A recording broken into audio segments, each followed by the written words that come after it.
للمتقين والصلاة والسلام على سيد الأنبياء والمرسلين وعلى آله وأصحابه أجمعين أما بعد فقد قال الله تعالى في القرآن المجيد أعوذ بالله من الشيطان الرجيم بسم الله الرحمن الرحيم من عمل صالحا من ذكر أو أنثى وهو مؤمن فلنحيينه حياة طيبة وَلَنَجْزِيَنَّهُمْ أَجْرَهُمْ بِأَحْسَنِ مَا كَانُوا يَعْمَلُونَ وقال رسول الله صلى الله عليه وسلم من رأى منكم منكرا فليغيره بيده فإن لم يستطع فبلسانه فإن لم يستطع فبقلبه وذلك ضعف الإيمان أو كما قال صلی اللہ علیہ وسلم۔ میرے محترم دوستوں، بزرگوں، عزیز ساتھیوں اور محترم خواتین، اللہ رب العزت نے یہ دین ہمیں عطا فرمایا ہے، اس امت کو اور انسانیت کو عطا فرمایا ہے تاکہ پوری کی پوری انسانیت، قیامت تک آنے والے مرد اور عورتیں اور امت کے سارے طبقات، امیر ہوں، غریب ہوں، کاشتکار ہوں، ملازم ہوں اور پڑھے لکھے ہوں، بے پڑھے ہوں، ہر ایک کی کامیابی کے لیے اللہ رب العزت نے یہ دین عطا فرمایا۔ انسان کی کامیابی کا تعلق دنیا کے اندر پھیلے ہوئے نقشوں سے ہرگز نہیں ہے۔ یہ دنیا کے اندر، کائنات کے اندر جو کچھ بھی ہمیں مخلوقات نظر آ رہی اور شکلیں اور نقشے نظر آ رہے ہیں، ان سے کسی بھی انسان کا کسی بھی قسم کی کامیابی کا کوئی تعلق نہیں۔ انسان کی اپنی کامیابی دنیا اور آخرت کی، اس کا تعلق اللہ کے احکامات سے ہے۔ جو بندہ یا بندی اپنے اعضاء جوارح کو جتنا اللہ کے حکموں کے مطابق استعمال کرتا چلا جائے گا، اتنا اللہ تعالیٰ اسے کامیاب کرتے چلے جائیں گے، اور جو بندہ یا بندی اپنے آپ کو، اپنے اعضاء جوارح کو حکموں کے خلاف استعمال کرتا جائے گا، اللہ رب العزت اپنے ضابطے کے مطابق اسے ناکام کرتے چلے جائیں گے۔ یہ اللہ تعالیٰ کا ایسا ضابطہ ہے کامیابی اور ناکامی کا کہ اس کے اندر قیامت تک کوئی تبدیلی نہیں، اور یہ ضابطہ ہر ایک کے لیے برابر ہے، امیر، غریب، حاکم، محکوم، ہر ایک کے لیے، کیونکہ دین ہی کامیابی کا اصل ضابطہ ہے۔ اور دین پر چلنے کے لیے بعض کہتے ہیں کہ استعداد ہونی چاہیے۔ حضرت مولانا یوسف صاحب رحمۃ اللہ علیہ فرماتے تھے کہ ایک انسان کو انسان بنا کر اور اس کو اعضاء و جوارح اللہ نے دیا، چاہے ناقص ہو چاہے مکمل ہو، اور اس کو طاقت دے دی، قوت دے دی اور اس کو صلاحیت دے دی، اس سے بڑھ کر کوئی استعداد کی شرط نہیں۔ دین سب کے لیے برابر، اور دین پر چلنے کی جو استعداد اور صلاحیت، کیپیسٹی اللہ نے حاکم، محکوم، امیر، غریب، شہری، دیہاتی سب میں برابر سرابر رکھی۔ 2 آنکھیں ہیں، 2 کان ہیں، زبان ہے، دل ہے، 2 ہاتھ پاؤں ہیں، یہ اندر باہر کا جسم اور جسم کے اعضاء، اور پھر اس کے ساتھ یہ طاقت، قوت اور یہ زندگی اور یہ لمحے، یہ استعداد ہے۔ اور مقصد یہ زندگی، مقصد یہ دین ہے۔ فرماتے تھے کوئی آدمی جنگل میں ہے اور اپنے اعضاء جوارح کو حکموں پر استعمال کرتا جا رہا ہے، تو اللہ رب العزت اسے جنگل میں اسے جیل میں رکھ کر اپنی قدرت سے کامیاب کرے۔ دوسرا آدمی ہے، وہ حاکم ہے، حکومت میں ہے، وزارت میں ہے اور دنیا کے نقشوں میں ہے، لیکن اپنے آپ کو، اپنے اعضاء کو حکموں کے خلاف استعمال کر رہا ہے، تو اللہ رب العزت اپنی قدرت سے اسے ناکام کر کے دکھلائے گا۔ یہ اللہ کا ایسا ضابطہ اٹل ہے، جس میں قیامت تک کوئی تبدیلی نہیں ہو سکتی۔ یہ دنیا والوں کو ہر زمانے میں، ہر دور میں دھوکہ لگ جاتا ہے کہ نہیں، کامیابی کے لیے اور خصوصاً دنیا کے اندر کامیابی، دنیا کے اندر عزتیں حاصل کرنے کے لیے تھوڑا دنیا بھی ہونی چاہیے۔ نہیں، تھوڑا نہیں، رائی کے دانے کے برابر بھی نہ ہو، ذرے کے برابر بھی دنیا نہ ہو، نہ پڑھائیاں ہوں، نہ ڈگریاں ہوں اور نہ ظاہری نقشے ہوں، لیکن دین ہے، اللہ اپنی قدرت سے کامیاب کرے گی۔ اور پہاڑوں برابر دنیا ہے، اور دنیا کے برابر دنیا ہے، مردوں کے پاس، عورتوں کے پاس، مردوں کے پاس اور عورتوں کے پاس، لیکن اللہ کے احکامات نہیں ہیں تو پھر ناکامی طے ہے۔ فرق کیا ہے؟ مولانا الیاس صاحب، مولانا یوسف صاحب فرمایا کرتے تھے کہ ایک مال والا راستہ ہے، ایک راستہ مال والا راستہ ہے، اور ایک راستہ اعمال والا راستہ ہے۔ دونوں میں فرق کیا ہے؟ فرق اتنا ہے کہ مال والا راستہ جو ہے انتہائی ناقص اور انتہائی نکما راستہ ہے، گھٹیا راستہ ہے۔ کون سا راستہ ہے؟ اور اس راستے میں جب آدمی چلتا ہے تو شروع میں کامیابیاں، عزتیں، سربلندیاں نظر آتی ہیں، اور جو ناکامی ہے بے دینی پر وہ اللہ چھپا کے رکھتے ہیں، اللہ اس کو پورا موقع دیتے ہیں اور چھوٹ دیتے ہیں۔ جب یہ بے دینی اور اللہ کی نافرمانی میں آگے بڑھتا چلا جاتا ہے اور اس کے اندر اسے اپنی کامیابی نظر آنے لگتی ہے یقینی طور پر، اور وہ اترانے لگتا ہے، تو اللہ رب العزت اچانک ناکامی والا راستہ اس کے سامنے کھول کے رکھتا ہے۔ یہ اللہ کا ضابطہ ہے۔ اس کے مقابلے میں جو دین پر چلتے تو شروع سے لے کر ان پر حالات آتے، مالی اعتبار سے، جانی اعتبار سے، گھریلو اعتبار سے، فائنانشیل اعتبار سے، حالات پر حالات، حالت پر حالات، ہر وقت دیکھیں گے دین پر چلنے والوں پر کچھ نہ کچھ حال ہو جائے۔ تو لوگ انہیں دیکھ کر کہتے ہیں کہ اس کا مطلب یہ ہے کہ دین پر چلنے والوں کے لیے جو کچھ وعدے ہیں وہ آخرت میں اگر دنیا میں ہوتے تو فوراً امیڈیٹلی کیا وہ فیسلٹی ملنی چاہیے نا، وہ مل نہیں رہے، تو کہتے ہیں کہ بھائی دنیا کے لیے دنیا اور آخرت کے لیے دین۔ یہ دھوکہ شیطان نے سب کو لگا رکھا ہے۔ اچھے اچھے لوگ جو اپنے آپ کو دیندار کہلاتے وہ بھی اس دھوکے میں مبتلا ہے۔ وہ دیکھتے نا حالات بالکل ہر وقت خراب، ہر وقت خراب، ہر وقت خراب، ہر وقت گھر میں ٹینشن، ہر وقت گھر کے اندر کچھ نہ کچھ۔ حالانکہ یہ اللہ کی طرف سے طے ہے، ایسی ہوگا۔ اعمال والے راستے میں شروع میں حالات ہی آئیں گی، اللہ کا ضابطہ ہے۔ اور جب آدمی چلتا رہتا ہے نا، گھستا رہتا ہے، پٹتا رہتا ہے، ذلتیں برداشت کرتا ہے، سب کی کڑوی کسیلی سنتا رہتا ہے اور چلتا ہی رہتا ہے اللہ کے وعدوں پر یقین کر کے، تو پھر اللہ رب العزت اس کے اخلاص، اس کی قربانی، اس کی استقامت اور اس کے مجاہدے پر اچانک کامیابی والا راستہ کھول کے اس کے سامنے رکھ دیتے ہیں۔ بات سمجھ میں آ رہی؟ جی جی۔ یہ مولانا یوسف صاحب کے بیانات کے اندر بہت تفصیل سے اسے سمجھاتے، تو فرماتے تھے کہ کسی نبی کی دعوت یہ نہیں تھی کہ اسباب چھوڑ دو، مال دولت چھوڑ دو، اپنی دنیا کے اسباب کو، چیزوں کو چھوڑ دو۔ کسی نبی کی دعوت یہ ہرگز نہیں، کیونکہ کامیابی کا جس طرح اس سے تعلق نہیں، ناکامی کا تعلق بھی اس سے نہیں۔ کامیابی کا تعلق بھی اسباب سے نہیں، اور کامیابی کا تعلق، ناکامی کا تعلق، دونوں کا تعلق اسباب سے نہیں، بلکہ اس کی اپنی کامیابی کا تعلق براہ راست اللہ کے احکامات سے۔ کس سے ہے؟ اللہ رب العزت کے احکامات سے ہے۔ نبی پاک علیہ الصلوۃ والسلام کے سنت طریقوں سے اس کا براہ راست تعلق ہے، اس لیے اس کے ساتھ کوئی جوڑ نہیں۔ اس لیے 24 گھنٹے کی زندگی میں یہ دیکھنا ہے کہ آدمی اللہ کے حکموں پر کتنا چل رہا اور نبی پاک علیہ الصلوۃ والسلام کے طریقوں پر کتنا چل رہا۔ تو پہلی بنیادی ہماری یہ ذمہ داری اللہ کے احکامات کو اپنانا اور اپنی زندگی کو اللہ کے احکامات پر اور احکامات کے مطابق چلانا۔ لمحہ لمحہ اللہ کے احکامات ہماری طرف متوجہ ہو رہے ہیں، مردوں کے اوپر بھی ہیں اور مستورات کے اوپر بھی۔ جس درجے میں دین پر چلنے میں کامیابی مردوں کے لیے ہے، اسی درجے میں خواتین کے لیے۔ ایسا نہیں ہے کہ بھئی مردوں کے لیے دین پر چلنا زیادہ ضروری اور مستورات کے لیے دین پر چلنا کم ضروری، یہ بات ہرگز نہیں۔ جتنا دین پر چلنے میں کامیابی کا وعدہ ایک مرد کے لیے، اتنا ہی دین پر چلنے میں کامیابی کا وعدہ خواتین کے لیے، دونوں کے لیے بالکل برابر، کوئی فرق نہیں۔ تو اللہ کے احکامات کے اندر سب سے بنیادی حکم اور سب سے بنیادی جو اللہ کا فریضہ ہے وہ اللہ کے ذات عالی پر ایمان لانا ہے، اللہ کے ذات عالی کے یقین کو دل کے اندر اتارنا ہے۔ اسی کو مولانا یوسف صاحب رحمۃ اللہ علیہ فرمایا کرتے تھے کہ اس کلمے کا مقصد کیا ہے اور اس ایمان کا مقصد کیا ہے، کہ جو کچھ شکلوں سے تمہیں ہوتا ہوا نظر آ رہا ہے، شکلیں اور شکلوں سے جو کچھ ہوتا ہوا نظر آ رہا ہے، آدمی اس کا انکار کرے کہ ان شکلوں سے اور شکلوں کے ذریعے سے جو کچھ بھی ہوتا ہوا نظر آ رہا ہے ان سے کچھ نہیں ہوتا، بلکہ کرنے والی ذات اللہ کی۔ آپ تمام چیزوں کو ان شکلوں سے ہٹا کر کے اس ذات کی طرف منسوب کرو جو شکلوں سے پاک، جو نظر میں آنے والی نہیں، اور اپنی عقل سے ہم اس کا ادراک نہیں کر سکتے، اپنی عقلوں میں ہم اسے سوچ بھی نہیں سکتے۔ اس ذات کی طرف منسوب کرو جو شکلوں سے پاک، اور فرماتے تھے ان شکلوں سے بھی وہی ہوگا جو اللہ تعالیٰ چاہے، اور ان شکلوں کے بغیر بھی وہی ہوگا جو اللہ رب العزت چاہتے۔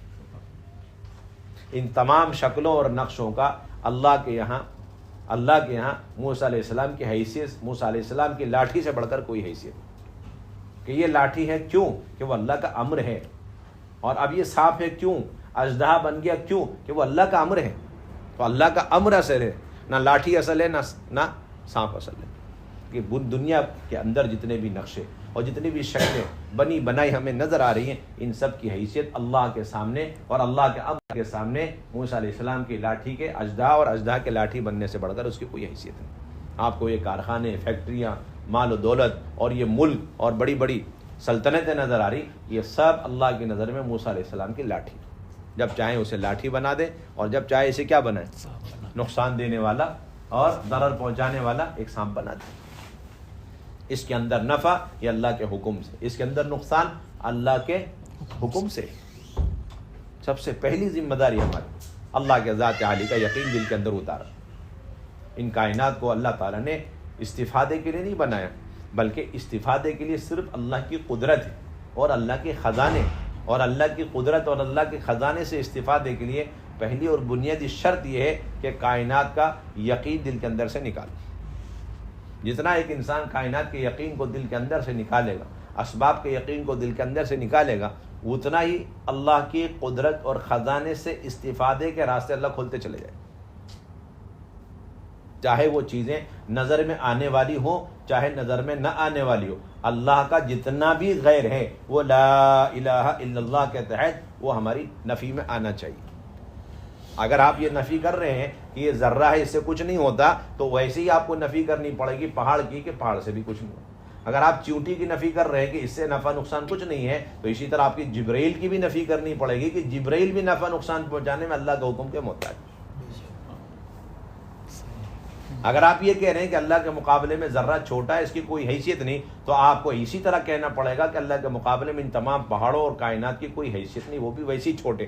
اگر آپ نے اللہ کے مقابلے میں ان کی بڑائی اور چھوٹائی میں فرق کر دیا تو آپ کے ایمان میں فرق کہ اللہ کے مقابلے میں دونوں برابر. مولانا الیاس یوسف اندری فرمایا کرتے تھے آپ چھوٹی بڑی چیزوں کو ملاتے چلا، ذرے کو رکھو، پہاڑ کو رکھو، کہو یہ چھوٹا یہ بڑا، اور پھر دونوں کو ایک طرف رکھ کے اللہ کی ذات عالی اور اس کی بڑائی ایک طرف، یہ سب اللہ کی بڑائی کے مقابلے میں بے حیثیت. یہ مستقل مشق کرنے کی چیز ہے. کس کی چیز ہے یہ مشق کرنے کی چیز. ہم 24 گھنٹے اللہ کی بڑائی کو بولیں، سنیں، سمجھیں، اور اس کے مقابلے میں بلکہ ایک مثال دیا کرتے تھے مولانا یوسف رحمۃ اللہ علیہ کہ دنیا کے اندر جو چھوٹے چھوٹے بندے ہیں نا، ان کی ہم ذرا سی کیا بڑائی بول دیتے ہیں تو وہ ہمیں نوازنے لگتے ہیں. تو بتاؤ جو سب سے بڑا ہے اور اس سے اوپر کوئی بڑا نہیں، اور وہیں سے سب کو بڑائی تقسیم کی جاتی ہے، اگر اس کی بڑائی بولنے پر یہ مسلمان آ جائے تو اللہ کتنا نوازے گا. ذرا سوچیں نا تنہائی میں بیٹھ کر، یہ چھوٹے چھوٹے دنیا کے لوگ معمولی در آرٹیفیشیل لوگ ہیں، کیا ان کو بڑائی اللہ کی ذات سے ملی، اللہ کے خزانے سے ملی، اپنی قدرت سے اللہ نے ان کو تھوڑی بڑائی ان کے اندر ڈال دی ہے، اس لیے بڑے نظر آ رہے ہیں. حقیقت میں یہ بڑے نہیں اللہ کے مقابلے، لیکن ان کے آپ جھوٹ موٹ میں بڑائی تھوڑی سی بیان کر دیں، تھوڑی سی تعریف بیان کر دیتے، پھولے نہیں سماتے اور نوازنے لگتے ہیں. تو جو ذات عالی ایسی بڑی ہے کہ اسی سے ساری بڑائی دنیا کو تقسیم ہو رہی ہے، اور اس سے بڑا کوئی ہے ہی نہیں، کوئی سوچ بھی نہیں سکتا. اگر اس کی بڑائی بولنے پر یہ مسلمان آ جائے تو جی آپ سوچو ذرا سا، یہ مستقل محنت ہے. یہ ہماری پہلی ذمہ داری. 24 گھنٹے کی زندگی میں اللہ کی بڑائی کو بولنا، اللہ کی بڑائی کو سوچنا، اللہ کی بڑائی کو سننا، یہ مستقل مطلوب ہے. اللہ کی قدرت کو بولنا مستقل مطلوب. ایک سائنسدان تو یہ کہہ سکتا ہے کہ بھائی یہ چیزیں تو بنی ہیں ٹھیک ہے قدرت کے کارخانے سے، لیکن پھر اس کے بعد نفع نقصان دینے میں یہ خود مختار ہے. لیکن ایک مسلمان یہ کہے گا کہ یہ ساری مخلوقات اللہ کی قدرت سے بنی ہیں اور بن کر کے اللہ کی قدرت کے تابع ہیں. بنی اللہ کی قدرت سے اور بن کر کے جی کس کے تابع ہیں؟ اللہ کی قدرت کے تابع ہیں. نفع پہنچانے میں، نقصان پہنچانے میں، عزت ذلت دینے میں یہ اللہ کی قدرت کے تابع ہیں. آزادی نہیں ہے اس میں کہ جس کو چاہے نفع اپنی ذات سے پہنچا دے. جس کو مثال دیتے ہیں کہ ایک پانی کا قطرہ اپنے وجود میں آنے میں بھی اللہ کی مشیت اور امر اور قدرت کے محتاج ہے، اور پھر آنے کے بعد باقی رہنے میں بھی محتاج ہے، اور کسی کو نفع پہنچانے میں، اور پھر کسی کو زندگی دینے میں، کسی کے موت اور حیات کا ذریعہ بننے میں. یہ سب کچھ اللہ کے حکم اور قدرت اور امر کے محتاج ہے.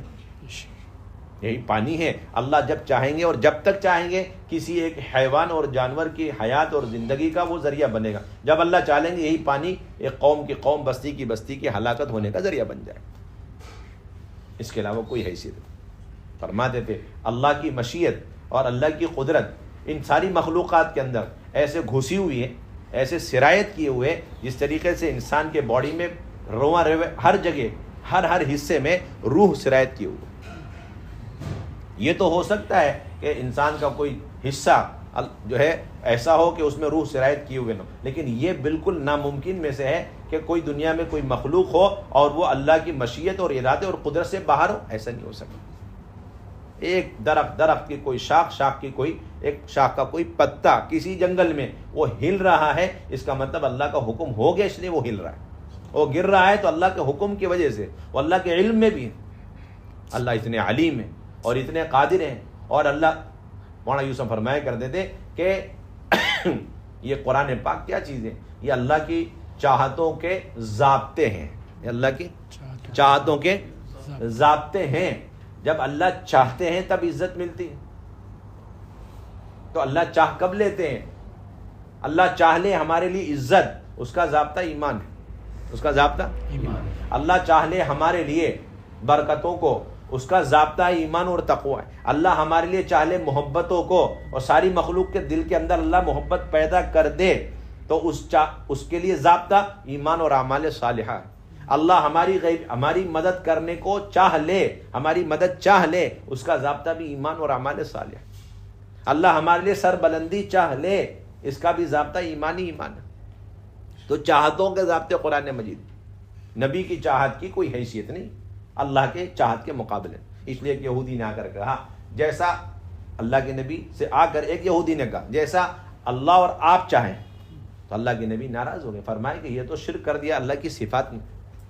اللہ جس طرح اپنی ذات میں تنے تنہا ہے، اپنی صفات اور مشیت اور ارادے کے اندر بھی تنے تنہا ہے، اس میں میری مشیت کو کیوں دخل دے رہے ہو؟ یہ بھی شرک ہے. پھر کیسے کہنا؟ تو اللہ کے نبی نے سکھلایا، یوں بولو جیسے اللہ اکیلے تنے تنہا چاہ لے. یہ کہو. کیا کرو؟ جی اللہ نے چاہ لیا ہدایت ملنی ہے وحشی کو، تو ہدایت مل گئی. اللہ کے نبی نہیں چاہ رہے تھے انہیں ہدایت مل جائے، بلکہ جب مجلس میں آ کے بیٹھے تو کہنے لگے اللہ کے نبی صلی اللہ علیہ وسلم جب وہ کلمہ پڑھ کے اٹھ کے چلے گئے، ارے تم میں کوئی بھلا انسان نہیں تھا جو اس کو قتل کر دیتا؟ اچھا اللہ کے نبی ایسی بات تھی، آپ ذرا سا اشارہ کر دیتے. کہا کہ نہیں، اللہ کے نبی کے لیے جائز نہیں ہے کہ وہ اشارے سے کام لے، وہ بھی خیانت. اور ادھر اپنے چچا کے لیے پوری طاقت لگا دی، نبوت کی ساری طاقت لگائی کہ کسی طرح وہ چپکے سے ایک مرتبہ کان کے اندر لا الہ الا اللہ پڑھ لے تاکہ کل قیامت میں گواہی دے دے. لیکن انہیں ہدایت نہیں ملی. کیوں؟ کہ ادھر اللہ کی چاہت نہیں اور نبی کی چاہت تھی، اور ادھر اللہ کی چاہت تھی ہدایت پر اور نبی کی چاہت نہیں تھی. بات سمجھتے ہیں؟ یہ مولانا یوسف رحمۃ اللہ علیہ مثالیں دیا کرو. ہر چیز کی نفی کرو اور اس کی مشق کرو. اس لیے بہت بنیادی ذمہ داری سب سے پہلے ایمان کو سیکھنا ہے، اپنا اللہ سے تعلق کو بنانا ہے، اور چیزوں کا اور اسباب کا یقین دل کے اندر سے نکالنا ہے. جو کچھ بھی جہاں سے ہوتا ہوا نظر آ رہا ہے فوراً آدمی اس کو جھٹتا ہے.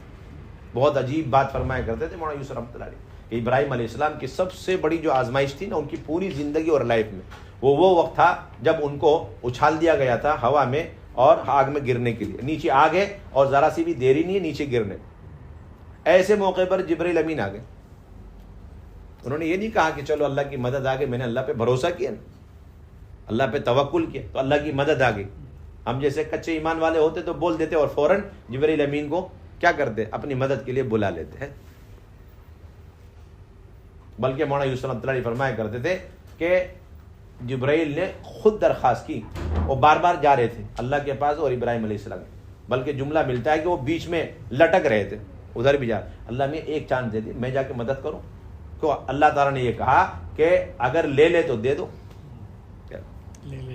اگر لے لے وہ میرا بندہ تمہاری مدد تو دے دینا. صاف منع کر دیا، اما الیک فلا، آپ کی مدد کی کوئی ہمیں ضرورت نہیں. کیوں کہتے ہیں کہ سارے نبیوں کی اللہ نے مدد کسی نہ کسی ظاہری سبب پر رکھ کر کے کی ہے. کوئی نہ کوئی ظاہری سبب کو استعمال کیا، کسی نہ کسی ظاہری شکل کا استعمال کیا اور پھر رکھ کر کے اس پر مدد کی ہے. لیکن ایک نبی ایسے ہیں جن کو اللہ نے ظاہر کے خلاف سبب کے بغیر، سبب کے خلاف، عقل کے خلاف جو مدد کی ہے وہ حضرت ابراہیم علیہ السلام براہ راست۔ آگ کو بجھا بھی سکتے ہیں، یہ عقل کے خلاف مدد نہیں ہوتی، ظاہر کے خلاف مدد نہیں ہوتی۔ ہوا چلا دیتے، اسے کچھ بھی کرتے نہیں، وہ آگ کو آگ کی شکل میں رکھ کر کیوں ایسی مدد ہوئی کہ اس درجے میں ان کا ایمان پہنچ گیا۔ انہوں نے جس طرح ظاہری شکلوں کا انکار کیا، اسی طرح نظر نہ آنے والی جو اللہ کے غیر کی شکلیں ہیں، جبریل کی شکل میں، ان کا بھی انکار کیا۔ مولانا یوسف فرمایا کرتے تھے کلمہ لا الہ الا اللہ کے تحت جس طرح نظر میں آنے والی چیزوں کا انکار کرنا ہے جو اللہ کا غیر ہے، اسی طرح نظر میں جو نہ آنے والی مخلوقات ہے اور اللہ کا وہ غیر ہے، اس کا بھی انکار برابر کرو، اس کا بھی انکار ادھر چیونٹی کا کرائے تو ادھر جبریل کا بھی کرو، ادھر چیونٹی کا انکار دو ادھر جبریل کا بھی انکار کرو۔ یہ پہلی بنیادی ذمہ داری، یہی اللہ تعالیٰ کا مطالبہ ہے بندوں سے، اور یہی اللہ تعالیٰ کا مطالبہ ہے کس سے؟ جی بندیوں سے، دونوں سے ہی مطالبہ ہے۔ اگر ایک بندہ ظاہر کے خلاف چلے گا اللہ کے حکموں پر، اللہ اس کی جس طرح غیبی مدد نصرت فرمائے، اسی طرح اگر کوئی بندی ظاہر کے خلاف اللہ کے حکموں پر چلے گی، اللہ تعالیٰ اس کے ساتھ بھی ظاہر کے خلاف معاملہ فرمائے۔ مریم علیہ السلام اللہ کی عبادت پر آ گئی ظاہر کے خلاف، تو اللہ تعالیٰ نے بے موسم کی روزی کا انتظام کر دیا۔ قال یا مریم ان لکی ھذا قالت هو من عند اللہ ان اللہ یرزق من یشاء بغیر حساب۔ اس رزق کو رزق لا یحتسبی سے تعبیر کیا جاتا ہے۔ یہ رزق کیا ہے؟ رزق ہے لا یحتسبی، جہاں سے کوئی وہم و گمان بھی نہیں، ادھر سے اللہ تعالیٰ رزق کے دروازے کھولتے ہیں جب آدمی اللہ کی عبادتوں پر اور اللہ کے توکل پر آ جاتا ہے۔ اس لیے بہت بنیادی ذمہ داری، کوئی خاتون بڑی اونچی نسبت پر چلی جائے، اس کی کامیابی اس نسبتوں سے جڑی بھی نہیں ہے، اس کی کامیابی اس کے اللہ سے توکل اور اللہ پر بھروسے اور اللہ پر یقین اور اللہ سے تعلق کی بنیاد پر، اللہ کے احکامات پر چلنے کی بنیاد پر اس خاتون کی کامیابی ناکامی کا فیصلہ ہونا ہے۔ یہاں تک کہ اگر نبی کی بیوی بننے کی نسبت ایک خاتون کو اللہ کے عذاب سے بچا سکتی ہوتی تو پھر لوط علیہ السلام کی بیوی جہنم میں نہ جاتی اور نوح علیہ السلام کی بیوی عذاب میں مبتلا نہ ہوتی۔ صاف قرآن میں صاف اللہ نے بیان فرمایا، صاف اللہ ضرب اللہ مثلا للذین کفروا امرأة نوح وامرأة لوط، یہ دو عورتیں ہیں۔ قیامت تک کفار کے لیے اگر مثال دیکھنی ہے، کافر عورتوں کی مثال دیکھنی ہے جنہوں نے دو پاکیزہ برگزیدہ نبیوں کی بیوی اور ان کی زوجیت میں رہ کر کے اللہ کی نافرمانی کر کے اور دنیا اور آخرت میں خسارہ اور دنیا اور آخرت میں ناکامی دیکھی، تو یہ دونوں بیویاں دیکھ لو آپ، تاکہ کسی کو دھوکہ نہیں رہے کہ ہم تو ان سے نسبت رکھتے ہیں، ہم ان سے نسبت رکھتے ہیں، ہمارا ان سے تعلق ہی نہیں۔ آپ کی یہ نسبتیں کام نہیں آئیں گی۔ اگر ایک نسبتیں کام آنے والی ہوتی تو ایک نبی کی بیوی ہونے کی نسبت سے بڑھ کر کوئی بڑی نسبت نہیں دنیا کے اندر، اور نبی کی طاقت نبوت والی کتنی زبردست ہوتی ہے۔ اللہ صاحب فرما رہے ہیں یہ دونوں میرے برگزیدہ بندے اپنی دونوں بیویوں کو اپنی نبوت کی ساری طاقتیں لگا کے بچا نہیں سکتے۔ فلم یغنی عنہما من اللہ شیئا وقیل ادخلا النار مع الداخلین، دونوں کو آرڈر ہوا کہ جہنم میں داخل ہو جائے، اور اس کے مقابلے میں کوئی کتنا ظاہر، کوئی کتنا ہی جو ہے غلط نسبت والی زندگی گزار رہا ہو، یعنی ایک کافر کی کوئی بیوی بن جائے، کافر ظالم بادشاہ کی کوئی بیوی بن جائے، لیکن وہ اللہ کے حکموں پر ہو تو اللہ رب العزت اسے کامیاب کر کے رہے۔ فرعون کی بیوی آسیہ، اور وہ موسیٰ علیہ السلام پر ایمان لیا، موسیٰ علیہ السلام پر ایمان لیا۔ اللہ رب العزت نے اس خاتون کو ایمان والیوں کے لیے قیامت تک نمونے کے طور پر قرآن مجید میں بیان فرمایا۔ وضرب اللہ مثلا للذین آمنوا امرأة فرعون اذ قالت رب ابن لی عندک بیتا فی الجنہ ونجنی من فرعون وعملہ ونجنی من القوم الظالمین۔ قیامت تک کی، حالانکہ ان کو چومیخا کیا گیا، یعنی ان کے دونوں ہاتھ میں دونوں پاؤں میں کیل ٹھوکے گئے اور طرح طرح کی اذیتیں دی گئی، لیکن جب انہیں یہ اذیت دی گئی تو اللہ رب العزت نے ان کے سامنے فوراً ان کا جنت کے اندر جو مقام مرتبہ وہ دکھلا دیا۔ کیا تھا؟ جس کی وجہ سے ان کو دنیا کی ساری تکلیفیں ہلکی محسوس ہونے لگی۔ اس لیے مولانا یہ فرمایا کرتے تھے کہ اللہ تعالیٰ اگر بندوں کو ان کی نیکیوں کا جو جنت میں ملنے والا بدلہ ہے اس کا سایہ بھی اگر ڈال دینا تو اسے بھی برداشت نہیں کر سکتے، اس کا سایہ، اس کی حقیقت کا تو تصور بھی نہیں کر سکتے۔ نیکیوں کا جو بدلہ آخرت میں ملنے والا ہے اس بدلے کا سایہ بھی ہم دنیا میں برداشت نہیں کر سکتے، جیسی ایسی نعمت آخرت۔ تو ذرا سا ہلکا سا دکھلا دیا تمہارا یہ مقام مرتبہ ہے، تھوڑا صبر کرو، تو ساری تکلیفیں بھول گئی۔ تو یہ دو بندیاں ہیں، یہ نبیوں کی بیویاں اور یہ کافروں کی بیوی، یہ جو ہے آسیہ کافر کی بیوی، دونوں کا واقعہ اللہ نے قرآن مجید میں بیان کیا۔ اور ادھر اللہ رب العزت نے صاف طور پر فرما دیا، صاف طور پر نبی کی بیویوں کے لیے فرمایا، یا نساء النبی لستن کاحد من النساء، اے نبی کی بیویوں تم عام عورتوں کی طرح نہیں، تمہارا بہت اونچا مقام مرتبہ ہے، تمہیں سید الانبیاء کی بیوی ہونے کا شرف حاصل، ان کی زوجیت میں ہونے کا شرف حاصل ہے، لیکن یاد رکھنا یہ نسبت تمہارے کام نہیں آئے گی، اچھی بات، بلکہ تمہیں تمہارا اپنا تقوی بچائے گا، تمہاری کامیابی تمہارے اپنے تقوی کی بلبوتے پر بنیاد پر ہے۔ تو اللہ تعالیٰ نے صاف فرمایا ان اتقیتن، کہ تقوی اختیار کرو تو پھر کامیابی کے راستے کھلیں۔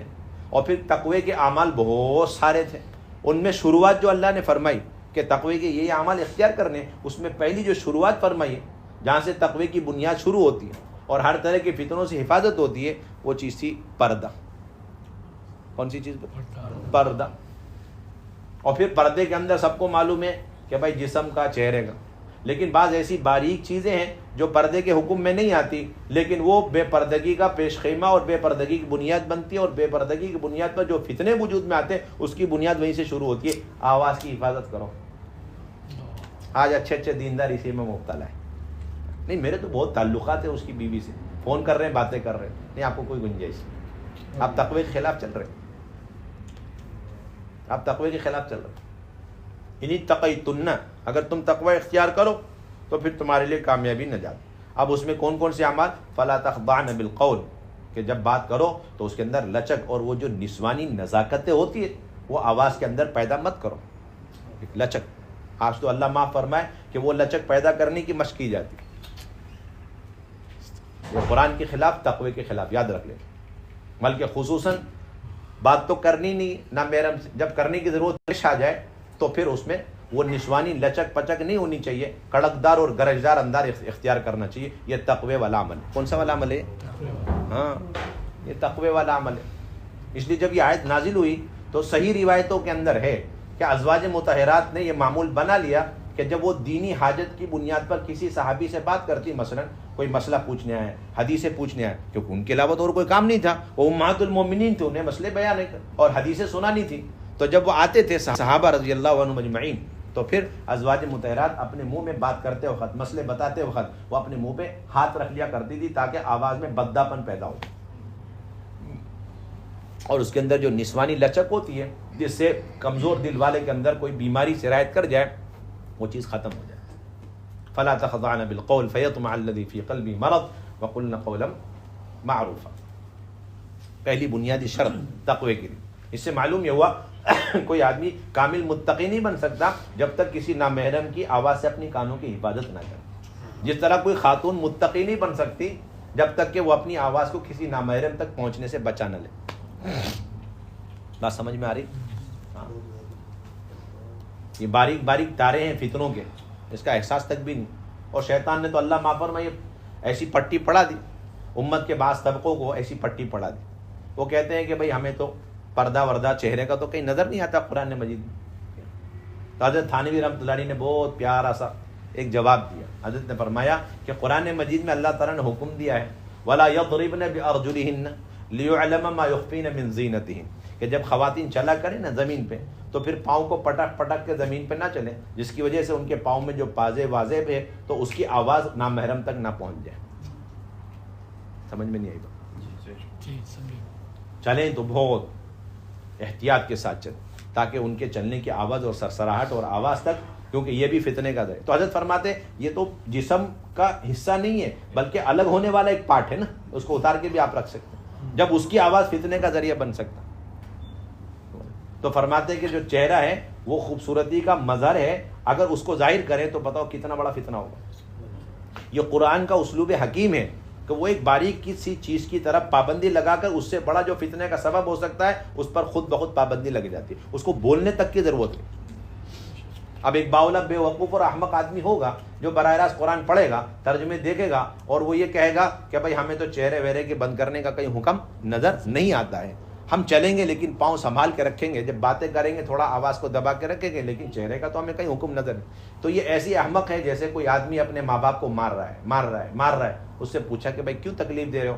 ماں باپ کو تکلیف نہیں دینا چاہیے، تو وہ کہہ رہا ہے کہ قرآن مجید میں اللہ تعالیٰ نے یوں فرمایا ولا تقل لهما اف ولا تنهرهما، اپنے ماں باپ کو اف مت کہنا، ان کو جھڑکنا نہیں، اس کا تو حکم مجھے قرآن مجید میں ملتا ہے، اپنے ماں باپ کو مت مارو اس کا حکم مجھے نہیں ملتا ہے، اس لیے میں ماروں گا تو صحیح لیکن اف نہیں بولوں گا کبھی بھی۔ وہ سمجھ میں آ رہی بات؟ میرے خیال سے سمجھ میں نہیں، اللہ کرے سمجھ میں آ جائے، اللہ کرے سمجھ میں آ جائے نہیں۔ اس لیے کہتے ہیں علماء کرام سے پوچھ کر کے دین پر چلنا چاہیے۔ آپ خود اتنے ماشاءاللہ جانکاری رکھتے ہیں، معلومات رکھتے ہیں، اور ایک بیماری میں بہت دنوں سے عرصے سے مبتلا ہیں، اس کی دوائیں کتنی قسم کی، کون سی کمپنی کی اور کتنا MG سب کچھ جانتے ہیں، پھر بھی عین بیماری کے موقع پر آپ ڈاکٹر سے رابطہ ضرور کرتے ہیں۔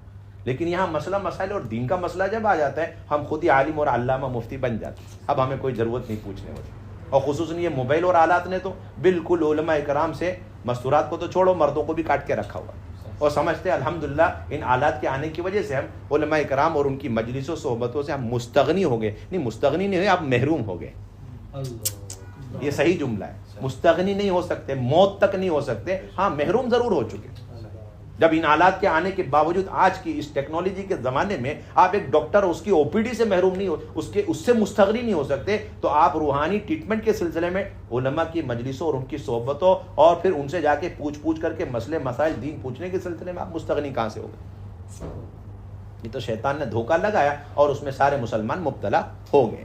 بس تو پہلا حکم دیا تقوی کے اعتبار سے، کیا؟ اپنے پردے۔ اس لیے حضرت تھانوی رحمۃ اللہ علیہ سے پوچھا گیا کہ اپنی جو چھوٹی چھوٹی بچیاں ہوتی ہیں ان کو کب سے پردے میں بٹھانے کا، تو انہوں نے بتایا کہ جو دو قسم کے ہوتے ہیں، ایک تو بالکل نامحرم میں دو قسم کے ہوتے ہیں، ایک اجنبی لوگ ہوتے ہیں، کیونکہ وہ اجنبی لوگوں سے تو اپنی بچیوں کو 6 سال کے اندر چھپانا شروع کرو۔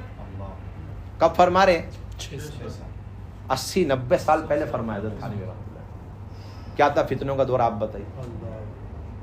جو 6 سال کی بچی ہوتے ہیں انہیں جو اجنبی لوگ ہوتے ہیں نا، نامحرم میں جو اجنبی خونی رشتہ دار نہیں، اجنبی، ان سے تو 6 سال کے اندر چھپا کے بٹھانا شروع کرو، اور پھر جب 9 سال کی ہو جائیں بچیاں تب تو جو اپنے خاندان کے اندر جو نامحرم ہے ان سے بھی انہیں پردے میں بٹھانا شروع کرو۔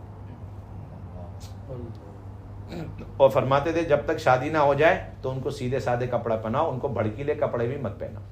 اور آج ہم ساری حسرتیں اور ساری خواہشات پوری کر لیتے ہیں کہ بھائی یہ شادی ہو جائے گی، پتہ نہیں کیا کرے گی، کیسی زندگی ہوگی، چلو بھائی ہر طرح کی فیسلٹی دے کے، مکمل آزادی دے کر کے ایک آزاد عورت بنا کے اس کو تیار کر دو، تاکہ وہ جب کسی کا بہو بن کے جائے تو پھر ہمیشہ کہتی رہے ہمارے ماں باپ نے تو کبھی اف بھی نہیں کرا، آپ تو اتنی پابندی لگا رہے۔ کو سمجھ میں آ رہی بات؟ ہاں، یہ ساری بیماریاں اچھی طرح ہم پیکیج بنا کر کے بچوں کو دے کر کے سسرال روانہ اور جا کر کے ان کی زندگیاں برباد ہوتی۔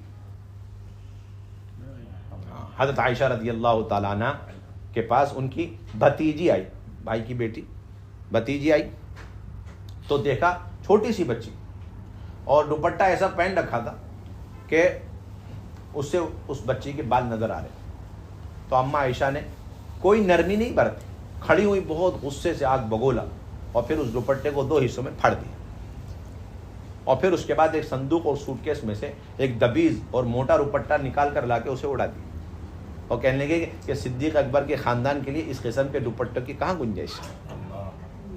اور آج آپ کو دوپٹہ مت پہناؤ یہ تو نہیں کہیں گے، لیکن آپ کو ایسے دوپٹے یہود و نصارہ نے پہنا دیے ہے کہ اس کا پہننا نہ پہننا دونوں برابر، اس کو 4 لپیٹے میں لپیٹ کر بھی آپ پہنا دو تب بھی سارے بال نظر آتے، اور ہمیں پتہ ہی نہیں ان چیزوں کو۔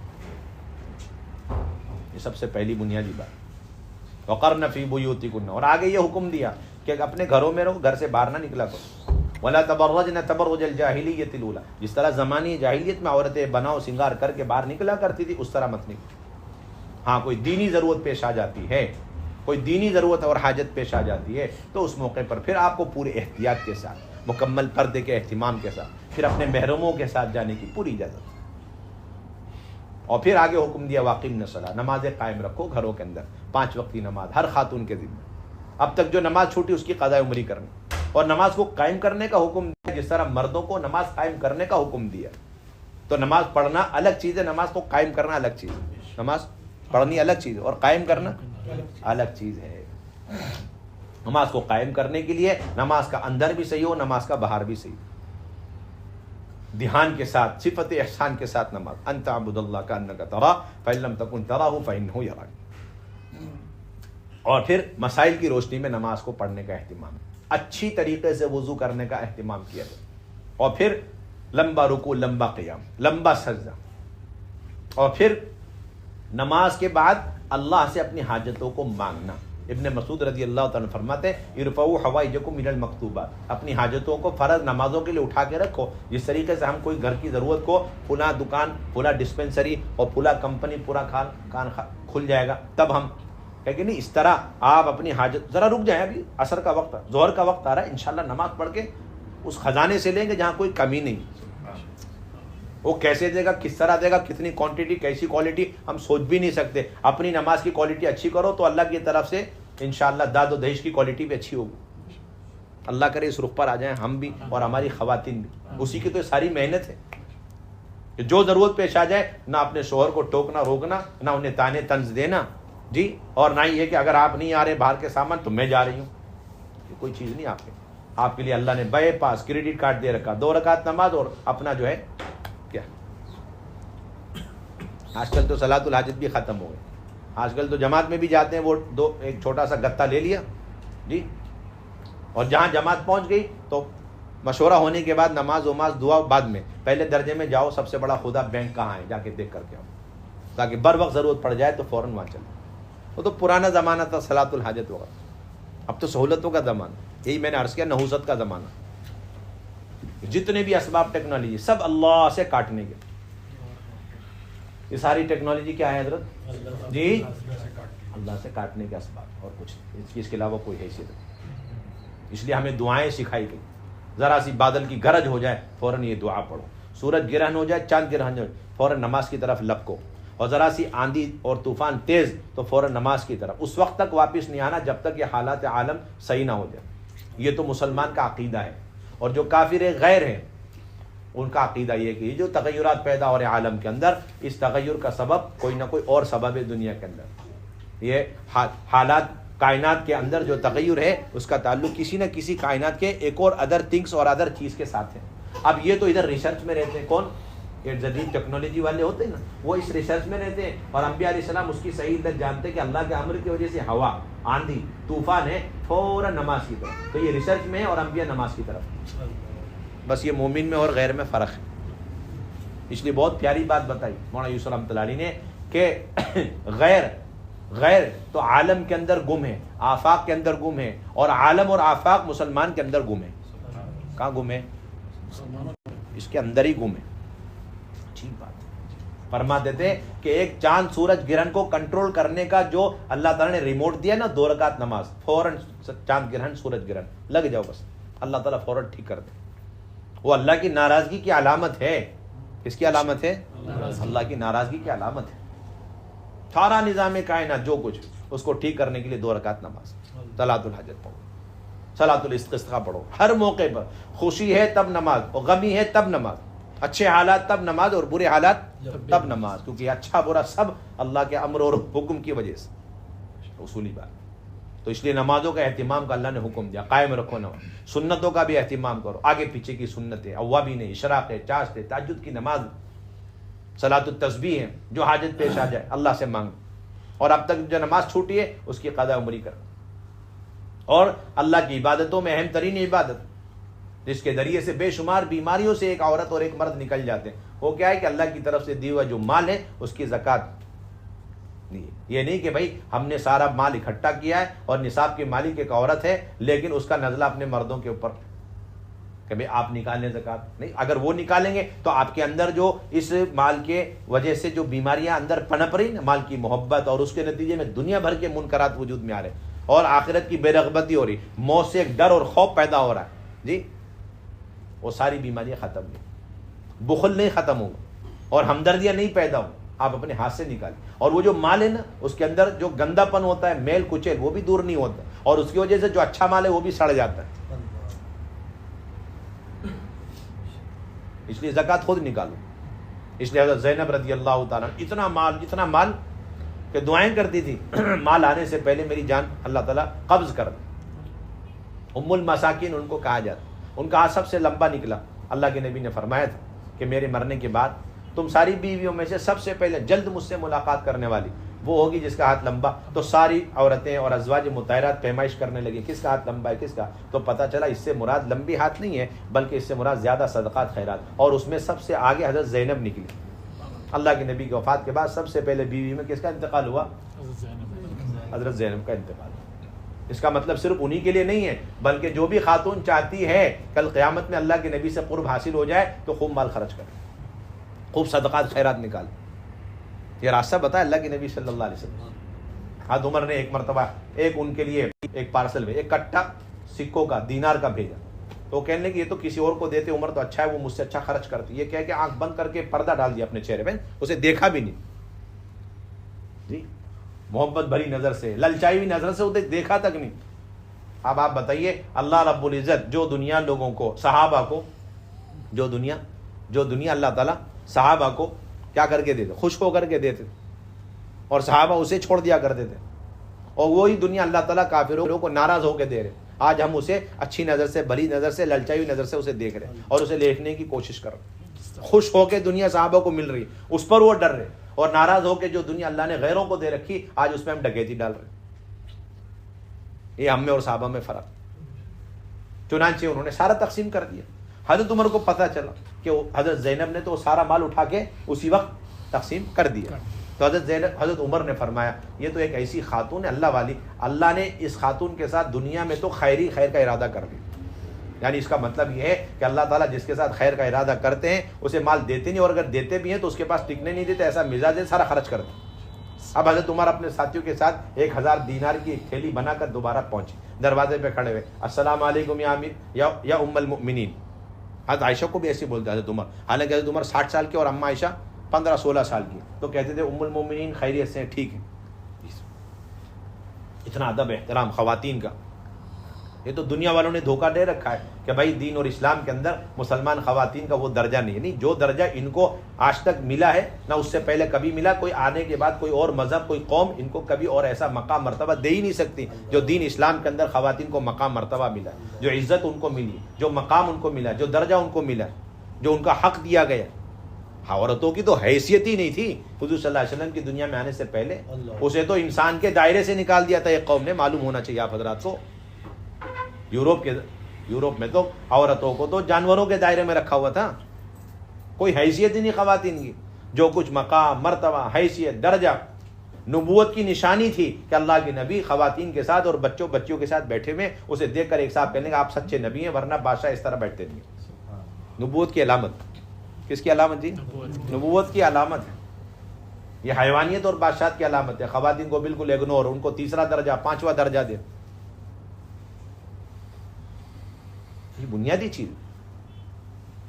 تو جب وہ 1000 کی تھیلی لے کر دوبارہ پہنچے حضرت عمر رضی اللہ تعالیٰ عنہ, تو کہنے لگے, حضرت عمر نے فرمایا کہ اسے رکھ لینا, اپنے ذاتی طور پر استعمال کر لینا. یہ کہہ کے سلام کر کے واپس آ گئے. انہوں نے 2 کام کیے. اس کا پہلا کام اس 1000 کو اسی 1 منٹ میں تقسیم کر دیا. سمجھ میں آ رہی؟ جب کہ روزے سے ہیں, ابھی افطاری کے لیے بھی سامان نہیں. دوسرا کام کیا کیا, وہ قبلے کی طرف ہو کر کے اللہ سے ہاتھ اٹھا کے, اے اللہ دوبارہ یہ پینشن آنے سے پہلے مجھے دنیا سے اٹھا لے, یہ تنخواہ اور سیلری دوبارہ. اور آج مرد اور عورتیں بچے وہ سیلری, کیوں وہ سیلری میں ساری ضرورتیں پوری ہوتی ہوئی نظر آ رہی نا. سمجھ میں نہیں آیا؟ اللہ کرے سمجھ میں آ جائے. ہم سیرت پڑھتے نہیں ہیں, دنیا والوں کی ساری زندگیاں پڑھتے ہیں, اس لیے ان کے نقش قدم پہ چلیں. اور پڑھائی لکھائی تو دنیا والوں کی ہو رہی, اور چاہ رہے کہ ہم اور ہمارے بچے اور ہماری زندگی ہمارے گھر میں وہ اللہ کے جو ہے خوشندیاں اور وہ اللہ کے رسول کی محبتیں اور خوشندیاں اور وہ اللہ رسول کی محبت اور وہ چاہت والی زندگیاں. امپاسبل ہو ہی نہیں سکتا. پڑھائی کسی چیز کی اور زندگی کسی اور کی, ایسا تو ہو ہی نہیں سکتا. اس لیے کہتے ہیں گھر کی تعلیم کی پابندی کرو. حضرت عائشہ رضی اللہ تعالیٰ فرماتی, مسلم شریف کی روایت کہ اللہ کے نبی صلی اللہ علیہ وسلم ازواج مطہرات کے ساتھ تشریف فرمائیں, حلقہ شروع ہونے والا, اتنے میں حضرت فاطمہ بھی آئی. جب حضرت فاطمہ آئی تو کہتی ہیں کہ ہم فوراً پہچان گئی کہ یہ حضرت فاطمہ ہی ہیں, اس لیے کہ اللہ کے نبی کی چال اور حضرت فاطمہ کی چال میں رائی کے دانے کے برابر فرق نہیں ہوتا تھا. ایسے اپنے ابا حضور کی چال میں وہ بالکل مشابہت اختیار کرتی تھی. تیز چلنا اور اچھی طریقے سے قدم رکھ کر کے چلنا, بالکل ایسا لگا ہو بہو اللہ کے نبی کی چال. کیوں کہ جس گھر میں اللہ رسول کی زندگیاں پڑھی جائیں گی تو ان کے اندر وہی والی زندگی آئے گی. اس لیے کہتے ہیں گھر کے اندر تعلیم کی پابندی. تو چنانچہ اگلی سیلری اور اگلی پینشن اور اگلی تنخواہ سے پہلے حضرت زینب کی روح اللہ نے قبض فرمائی. تو یہ اللہ نے حکم دیا واقیمنا الصلاۃ وآتینا الزکاۃ، اور پھر آگے واطعنا اللہ ورسول، اللہ رسول کی مکمل اطاعت کرو. سنت والی زندگی، اللہ کے نبی صلی اللہ علیہ وسلم کا طریقہ زندگی، یہ قیامت تک ہمارے لیے نمونہ ہے. قیامت تک ہمارے لیے نمونہ ہے. حضرت مولانا یوسف صاحب رحمۃ اللہ علیہ فرمایا کرتے تھے کہ اللہ رب العزت نے حضور صلی اللہ علیہ وسلم کے ذریعے سے عبادت کیسی کرنی چاہیے ہمیں سکھلایا، اور اللہ کے نبی صلی اللہ علیہ وسلم عبادت کو اتنے کامل درجے تک پہنچایا کہ اگر سارے قطب ابدال اولیاء اللہ کروڑوں برس تک اپنی پیشانی اور ناک زمین پر رکھ کر کے سجدے میں پڑے رہیں، تب بھی وہ سارے سجدے مل کر کے اللہ کے نبی کی سجدے کے ایک لمحے کے برابر بھی نہیں ہو سکتے. ایک سجدے کے برابر نہیں، ایک سجدے کی جو ابتدا کری اللہ کے نبی نے، جس کیفیت کے ساتھ، جس یقین کے ساتھ، جس عظمت کے ساتھ، جس احتساب کے ساتھ، وہاں تک ان سارے کروڑوں قطب ابدال اولیاء اللہ محدثین علماء کے سجدے کروڑوں برس تک کے وہ اللہ کے نبی کے سجدے کی ابتدا تک نہیں پہنچ سکتے. اس لیے مولانا یوسف رحمۃ اللہ کا جملہ ملتا ہے کہ اللہ کے نبی صلی اللہ علیہ وسلم کی عبدیت کے کمال نے، اللہ کے نبی صلی اللہ علیہ وسلم کی عبدیت کے کمال نے اس امت کی بقا قیامت تک اللہ سے سینکشن کرا دی، لکھوا دی. اب یہ امت کبھی مٹے گی نہیں قیامت تک کے. اور فرمایا کرتے تھے حضرت مولانا یوسف رحمۃ اللہ علیہ کہ جن لوگوں کو حضور صلی اللہ علیہ وسلم کی نسبت حاصل محمد الرسول اللہ، کیا ہمیں اللہ نے اللہ کے اپنے نبی کے امت میں پیدا کیا اور اللہ کے نبی کے ہمیں امتی ہونے کی نسبت حاصل ہے. فرماتے تھے اس نسبت کی بنیاد پر ایک معمولی درجے کا مسلمان اپنے آپ کو دنیا کا امیر ترین انسان یقین کرتا رہے، یہ محمد رسول اللہ کا تقاضا ہے. 24 گھنٹے یہ احساس اور فیل رہنا چاہیے ایک مرد ایک عورت جھگی جھوپڑ پٹی میں دنیا کا اپنے آپ کو امیر ترین انسان یقین کرے، ورنہ تمہارا ایمان خطرے میں، یاد رکھ لینا. اور اس کے مقابلے میں جن کے پاس دنیا بھر کی دولتیں، حکومتیں، وزارتیں اور دنیا بھر کے سارے اسباب اور نقشے ہیں، لیکن اللہ کے نبی کی نسبت حاصل نہیں ہے، انہیں دنیا کا فقیر ترین انسان یقین کرتے رہو بیٹھے بیٹھے.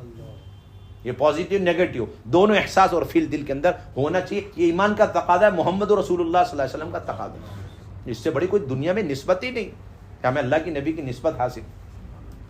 فخر ہونا چاہیے اللہ کی نبی کی امت میں ہمیں، اور ایک ایک طریقے کو اس طرح تلاش کرنا چاہیے جس طرح حضرت عبداللہ بن عمر رضی اللہ تعالیٰ کے بارے میں آتا ہے کہ وہ اس طرح اللہ کے نبی کی ایک ایک سنت کو چنا کرتے، تلاش کیا کرتے تھے، جس طرح ایک جو ہے گمشدہ جو ہے بچے کو ایک اونٹنی تلاش کرتی ہے، وہ تلاش کرتے کرتے صحرا میں اپنی جان گنوا دیتی ہے اپنے بچے کی تلاش میں. حضرت ابن عمر کو اگر آپ دیکھتے تو آپ کو ایسے ہی محسوس ہو. چھوٹی چھوٹی باتوں میں حضرت ابن عمر رضی اللہ تعالیٰ، یہاں تک حضرت مولانا یوسف صاحب فرمایا کرتے تھے کہ اللہ کے نبی کی جو خچر سواری ہے اس کی قیامت تک دنیا میں آنے والی بہترین سے بہترین سواریاں مقابلہ نہیں کر سکتی. اگر آپ کے کسی کے دل کے اندر اللہ کے نبی صلی اللہ علیہ وسلم کی خچر سواری کے مقابلے میں دنیا کی لگژری سواریاں، اچھی اچھی سواریوں کی کوئی عظمت تھوڑی سی بڑی ہوئی نظر آ رہی ہے تو تمہارا ایمان ہی خطرے میں. بڑا اس کی کیا حیثیت، کیا مقام مرتبہ. اس لیے جب ان سواریوں میں بیٹھو تو ایسے جاؤ جس طرح آدمی قضاء حاجت کے لیے جاتا ہے، اور ہائے ہائے کرتے ہوئے کہ ایسی کیا نحوست، ایسی کیا بدقسمتی اور ایسا کیا جرم اور گناہ ہو گیا کہ ہم اللہ کے نبی والی سواری سے آج کے دور میں محروم ہو چکے. اس اونٹ اس خچر کا کوئی جواب ایک لمحے کے لیے اللہ کے نبی نے جو اونٹ اور خچر کی سواری پوری دنیا کی ساری سواریوں کی کوئی حیثیت نہیں. بلکہ مثال دیتے جس طرح شوگر کا مریض ہوتا ہے نا تو اسے ڈاکٹر لوگ منع کرتے ہیں، میٹھی چیزیں آپ استعمال نہیں کر سکتے، تو اس کی وجہ سے وہ اسے استعمال نہیں کرتا ہے، لیکن دل میں مٹھاس کی محبت اور عظمت گھٹتی نہیں ہے. بس اسی طریقے سے یہ سواریاں ہم استعمال کرنے سے مجبور ہیں آج کے زمانے میں، لیکن اس کی وجہ سے نبی کی سواری کی عظمت ہمارے دل میں کم نہیں ہونی چاہیے. ایک مجبوری ہے، کیا کریں اس وجہ سے بس، ورنہ دل میں ہمیشہ ہائے ہائے نکلتی رہے. اللہ کرے وہ سواریاں ہوتی، کتنا اچھا ہوتا. اللہ کے نبی نے وہ سواری استعمال کری. یہ مومن کی ایک شان، وہ ہر چیز میں دیکھے گا. دیکھو ایک بات یاد رکھ، کفار کی اور دنیا کی ترقی تو کس میں ہے؟ آگے بڑھنے میں. وہ جتنا آگے جائیں گے اتنی جلدی ہلاک ہو جائیں گے. اور ایک مسلمان کی ترقی ہے، جتنا وہ پیچھے جائے گا نا 14 سال پہلے، اتنی اس کی ترقی ہے، اس کی حفاظت ہے. بس یہ سارا خلاصہ. مسلمان کی ترقی کس میں نہیں ہے؟ آگے بڑھنے میں نہیں ہو. تو آگے جتنا بڑھے گا مسلمان، ٹیکنالوجی کے ساتھ ساتھ ساتھ چلے گا نا، اتنی جلدی اس کی تباہی اور بربادی اس کی آنکھوں کے سامنے. اور جتنا وہ پیچھے جائے گا اللہ کی نبی کی زندگی کو دیکھتے دیکھتے دیکھتے، مولانا یوسف رحمۃ اللہ علیہ کا ملفوظ ہے، فرمایا کرتے اتنا وہ کامیاب ہوتا چلا جائے، ترقی کرتا چلے، اس کی حفاظت سے اللہ تعالیٰ فرماتے چلے جائے.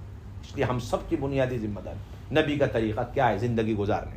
اور یہ بات یاد رہے کہ ہم جس طریقے سے عبادت کے اندر نبی کے سنتوں کے پابند ہیں، اس طرح رکوع، اس طرح سجدہ، اور اتحیات میں انگلی کون سی اٹھانی ہے؟ بیچ والی چنگلی پنگلی، کہ نہیں یہ والی انگلی اٹھانی ہے، کیوں بھائی قیامت تک یہ سنت ہے۔ کوئی یہ کہہ سکتا ہے بھائی یہی کیا ضروری ہے، میں تو یہ اٹھا لوں گا، یہ نہیں، اللہ کے نبی نے یہی اٹھائی، اللہ کو یہی انگلی پسند آئی اٹھانے کی، اور قیامت تک یہ سنت ہے، اس میں آپ کی رائے کو کچھ دخل نہیں، آپ قیاس آرائیاں نہیں کر سکتے۔ تو فرماتے تھے اسی طرح آپ لباس میں بھی نبی کے سنت کے پابند ہیں۔ یہ کہنا غلط ہے سراسر۔ آج کل ایک طبقہ امت میں ایسا پیدا ہو، ایمان شرط ہے نا، تو ایمان دل کے اندر ہے، ہم کپڑوں میں آزاد ہیں، کپڑا کچھ بھی پہن لو، نہیں بھائی نہیں۔ اچھا اگر ایسی بات ہوتی تو پھر آپ یونیفارم کیوں پہن رہے اتنی پابندی کے ساتھ؟ ایک بہت بڑا افسر ہے اور وہ چوراہے پر کھڑا ہو جائے اور وہ ٹریفک پولیس والا ڈریس پہنے نہیں اور ہاتھ دکھاوے، تو لوگ کہیں گے باول آدمی کیا کر رہا ہے، سائڈ کیا کرے گا، اس کے کنارے تھپڑ مار کے کنارے پہ کھڑا کرو۔ اجی میں بہت بڑا افسر ہوں، ہوگا تم افسر، ہمیں کیا لینا دینا، ہمیں پتہ کیسے چلے گا کہ تم افسر ہو کہ نہیں ہو؟ اس کی کوئی حیثیت نہیں، ڈگریوں کی کوئی حیثیت نہیں، اس کی حیثیت ظاہر کرنے کے لیے وہ یونیفارم۔ کچھ سمجھ میں آ رہی بات؟ اللہ کرے سمجھ۔ یہ مولانا یوسف علی مثالیں دیا کرتے تھے، کون مثالیں دیتے؟ حضرت مولانا یوسف مثالیں دیا کرتے، اور اس کے مقابلے ایک معمولی درجے کا انسان، لیکن وہ ٹریفک پولیس والا ڈریس پہن کر کے وہ چوراہے پہ کھڑا ہو جائے تو اب پی ایم ہے جو بھی ہے وہ سب کے سب کھڑے ہو جائیں گے، ہاتھ دکھاتے کھڑا ہو جائے گا، ہاتھ دکھائے گا تو چلنے لگے۔ کیا سمجھ میں آیا؟ ایک مسلمان کو اس سے عبرت حاصل کرنی۔ اغیار تو ان لباس اور لباس سے فائدہ اٹھا رہے ہیں، لیکن ایک مسلمان اپنا سنتی لباس سے فائدہ نہیں اٹھا۔ کیسے نہیں اٹھا؟ بلکہ ہمارے حضرت تو فرماتے ہیں کہ مسلمان کے ذمے فرض ہے اپنے اسلام کو ظاہر کرے اپنے لباس کے ذریعے سے۔ ایک مسلمان کے ذمے کیا ظاہر ہے؟ اپنے لباس کو سنتی لباس بنا کر اپنا اسلام کو ظاہر کرنا اس کے ذمہ فرض ہے۔ اگر یہ لباس ادھر ادھر کے پہن رہا ہے اور اپنے اسلام کو چھپا رہا ہے، نہ جانے کتنے لوگ کے مسلمان ہونے میں یہ رکاوٹ بن رہا ہے، اسے گناہ ملے گا۔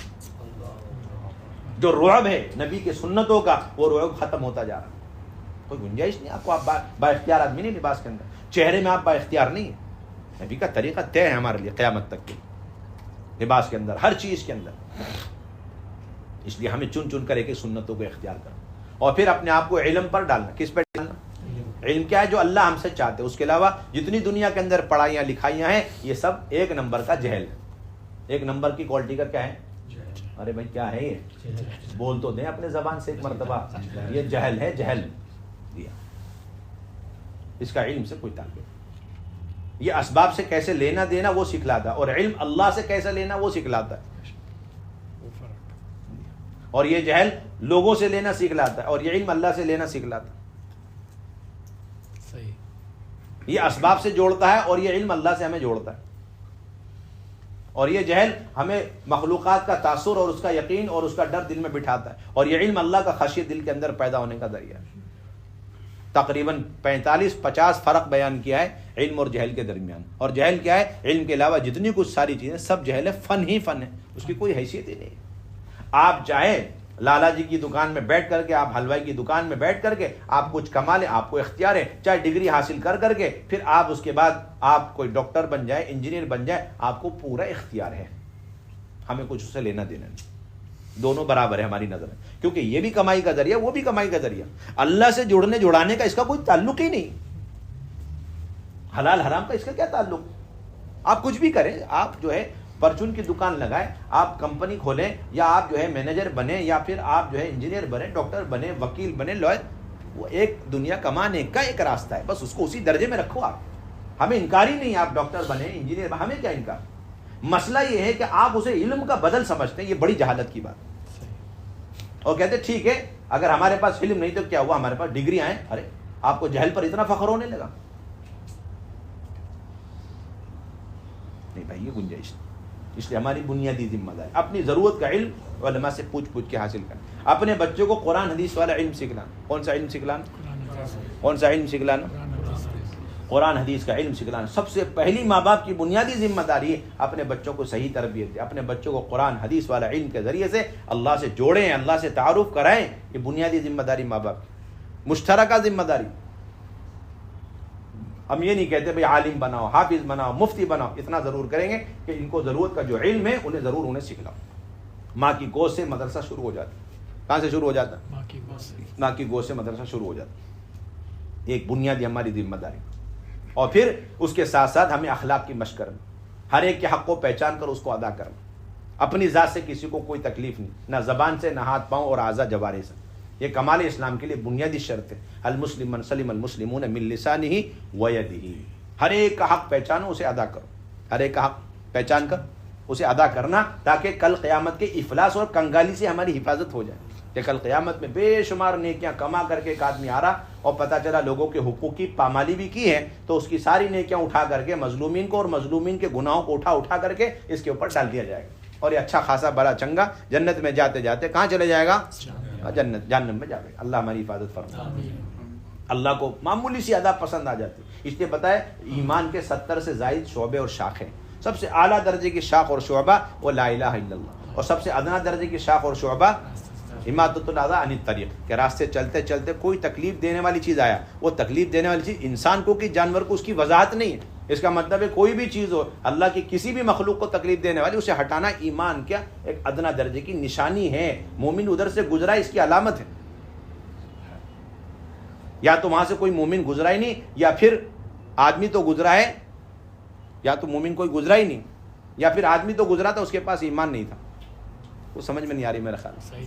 یا تو مومن گزرا ہی نہیں ادھر سے, سمجھ رہے آپ, یا پھر آدمی تو گزرا تھا یا مومن گزرا تھا لیکن اس کے پاس وہ ایمان کا آخری جو درجہ ہے نا چھوٹا سا, وہ اس کے پاس نہیں تھا. ناقص ایمان لے کر وہ ایک مومن ادھر سے گزرا ہے. روایتوں میں آتا مشکاہ شریف میں کہ پرانے زمانے میں ایک صاحب جنگل سے گزر رہے, تو ایک درخت کی ڈالی اور شاخ تھوڑی ایسی لٹک رہی تھی زمین کی طرف.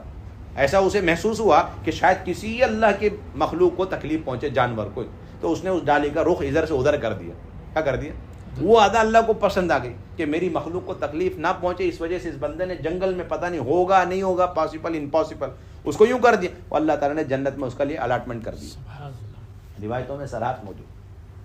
اور علماء نے لکھا ہے کہ اب یہ 70 شاخیں اپنے اندر کیسے پیدا کریں, کہ 2 شاخیں اپنے اندر پیدا کر لو, اللہ اپنی قدرت سے 70 شاخیں اور 70 علامت ایمان کی پیدا کرے. یہ فارملٹی علامہ نووی رحمۃ اللہ علیہ نے بیان کیا. وہ کیا ہے کہ جب تم راستے چلتے چلتے کوئی تکلیف دینے والی چیز کو اپنی انگلی سے ہاتھ سے ہٹانے لگو, تو بس ذرا سی کشٹ اٹھا کر کے لا الہ الا اللہ ساتھ میں پڑھ لو, اور استحضار کے ساتھ پڑھنا کہ میں اس وقت ایمان کی وہ اعلیٰ اور ایمان کی ادنا دونوں قسم کی صفتوں کو اور علامتوں کو میں جمع کر رہا ہوں جو میرے بس میں ہے اس وقت. اگر آپ نے دونوں کو جمع کر دی, اللہ اپنی قدرت سے بیچ کی جو 70 شاخیں علامتیں اللہ وہ اپنے اندر پیدا کر دیں. راستے میں چل رہے ہیں, تکلیف دینے والی چیز آپ ہٹا رہے, اور ہٹاتے ہٹاتے آپ نے لا الہ الا اللہ پڑھ لی, تو 2 شاخیں آپ نے اعلیٰ اور ادنا دونوں جمع کر دی, تو اللہ اپنی قدرت سے بیچ کی شاخیں جو ہمارے بس میں وہ تو کرنے چاہیے. ادھر 2 انگلی ہلائی, ادھر 2 ہونٹ ہلا دے, اور آپ کلمہ پڑھ لیں اور انگلی سے اس کو ہٹاتے رہے. کتنا آسان کام آپ بتائیے. کتنے کتنے راستے بتائے جا رہے ایمان اور ایمان کی خصلتوں صفات کو اپنے اندر پیدا کرنے. تو یہ تو مشق کی چیز ہے, اور اسی طریقے سے ہر عمل اخلاص کے ساتھ کیا جائے. کل قیامت کے اندر اللہ کے یہاں صرف اسی عمل کا اجر و ثواب ہے جو اللہ کے لیے کیا جائے. ادنا درجے کا ریا بھی شرک ہے, ادنا درجے کا ریا بھی شرک ہے. بڑے بڑے 3 شخص 3 اعمال کر کے آئیں گے, اور اس کی وجہ سے اخلاص نہ ہونے کی وجہ سے تینوں سے جہنم کی آگ کو دھکایا جائے گا, شروعات کی جائے گی. ایک شہید ہوگا دکھلاوے کے لیے شہید ہوا, سخی ہوگا دکھلاوے کے لیے سخاوت کی, اور تیسرے نمبر پہ عالم اور قاری, دکھلاوے کے لیے سیکھا اور دکھلاوے کے لیے علم سکھلایا. تینوں کو اٹھا کر کے جہنم میں ڈالا جائے گا. اللہ ہماری حفاظت کرے. اور اپنی زندگی لا یعنی سے بچانا. کس سے بچانا؟ اپنے آپ کو لا یعنی سے بچانا. حدیث پاک کے اندر آتا ہے کہ آدمی کا اسلام ہی کامل نہیں ہو سکتا اگر وہ لا یعنی سے نہیں بچ رہا. حدیث پاک کے اندر آتا ہے ایک آدمی معمولی سے ایک بول اپنے زبان سے نکالتا ہے اور اسے بہت ہلکے میں لیتا ہے, لیکن وہ بول اللہ کے ناراضگی کا ایسا سبب ہوتا ہے جس کی وجہ سے اسے 70 برس تک جہنم میں جانا پڑتا ہے. کتنے برس تک؟ 70 برس. اور آج کے زمانے میں سب سے بڑا سبب لا یعنی کہ یہ موبائل اور آلات. یہ گروپ بنا